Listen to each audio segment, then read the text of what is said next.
విశాఖ గాజువాక ప్రాంతంలో సిఐటియు నేత ఎం రామారావు నేతృత్వంలో కార్మికుల ధర్నా నిర్వహించారు. ఈ సందర్భంగా సిఐటియు నేత ఎం రామారావు మాట్లాడుతూ కేంద్రంలోనూ రాష్ట్రంలోనూ ప్రజాస్వామ్యం ఉందా అని ప్రశ్నించారు. కార్మికులు తమ వేతనాలను పూర్తిగా సమయానికి పొందాలని, బకాయి వేతనాలు చెల్లించుకుంటున్నారని కూడా రామారావు తెలిపారు. ఇక సెయిన్లో విలీనం, నిలిపివేసిన సౌకర్యాలు పునరుద్ధరణ, అలాగే హెచ్ఆర్ఏ సమస్యలు సత్వరం పరిష్కారం కావాలని డిమాండ్ చేశారు.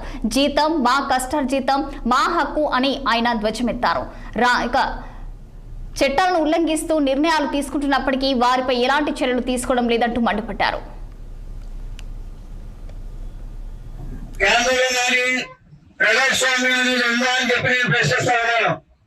ఎందుకంటే చట్టాలు అందరికీ సమానంగా అంటున్నారు. మన చట్టాలను అమలు చేసే అధికారులు ఇచ్చినటువంటి ఏదైతే ఇది వాళ్ళ యొక్క దీన్ని కూడా ఈ రోజు యాజమాన్యాలు అమలు చేయడం లేదు. ఎందుకంటే ఒక ప్రత్యేకమో ఇన్సెంటివ్ తీసేశారు, రెండవ ప్రత్యేకమో వ్యాసం జరగలేదు, మూడవ ప్రత్యేకమో కరెంట్ ఛార్జీలు పెంచేశారు, నాలుగవ ప్రత్యేకమో హెచ్ఆర్ఏ తీసేశారు, ఐదవ ప్రత్యేకమో ఈ రోజు ఏదైతే పనికి తగిన వేతనం అనేది ఉందో ఆ వేతనాన్ని కూడా ఈ రోజు పరిస్థితులు బట్టి వాళ్ళు ఏదైనా చట్టాలు ఇచ్చారంటే మీరు